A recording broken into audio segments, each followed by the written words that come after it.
ಹಾಸನರಾಗಿರುವ ಎಲ್ಲಾ ಮಹನೀಯರಿಗೆ ವಂದಿಸುತ್ತಾ ಇಂದು ನಮಗೆಲ್ಲರಿಗೂ ತಿಳಿದಿರುವಂತೆ ಭಾರತ ಸೇವಾ ದಳ ಜಿಲ್ಲಾ ಸಮಿತಿ ಯಾದಗಿರಿ, ಶಾಲಾ ಶಿಕ್ಷಣ ಮತ್ತು ಸಾಕ್ಷರತಾ ಇಲಾಖೆ ಯಾದಗಿರಿ ಇವರ ಸಂಯುಕ್ತಾಶ್ರಯದಲ್ಲಿ ಶಿಕ್ಷಕರಿಗೆ ಜಿಲ್ಲಾ ಮಟ್ಟದ ಸಹಾಯಕ ಶಿಕ್ಷಣ ತರಬೇತಿ ಶಿಬಿರವನ್ನು ಹಮ್ಮಿಕೊಂಡಿದ್ರು.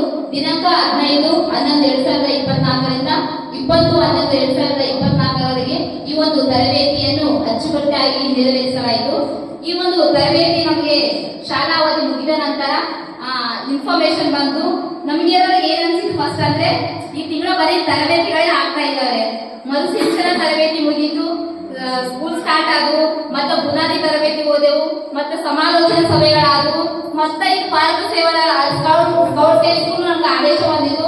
ಆದರೆ ಸ್ಕೂಲಲ್ಲಿ ಶಿಕ್ಷಕರ ಸಮಸ್ಯೆ ಇರೋದ್ರಿಂದ HM ಸರ್ ಅಲ್ಲಿ ಕಳಿಸ್ಲಿಲ್ಲ. ಆಯ್ತಪ್ಪ ಉಳ್ಕೊಂಡು ಒಂದು ತರಬೇತಿಯಿಂದ ಎಲ್ಲೋ ಅದೆಲ್ಲ ಫಿಸಿಕಲ್ ಆಕ್ಟಿವಿಟೀಸ್ ಇರುತ್ತೆ, ಆಗ್ತಾರೋ ಇಲ್ಲ ಅಂತ ನಮ್ಗೆ ಹಿಂಗ ಅನ್ಕೊಂಡಿದ್ದೆವು. ಆದ್ರೂ ಮತ್ತೆ ಅದು ಇನ್ನೊಂದ್ 2 ದಿನ ಇನ್ನು ಸ್ಕೌಟ್ ಆಯ್ತು.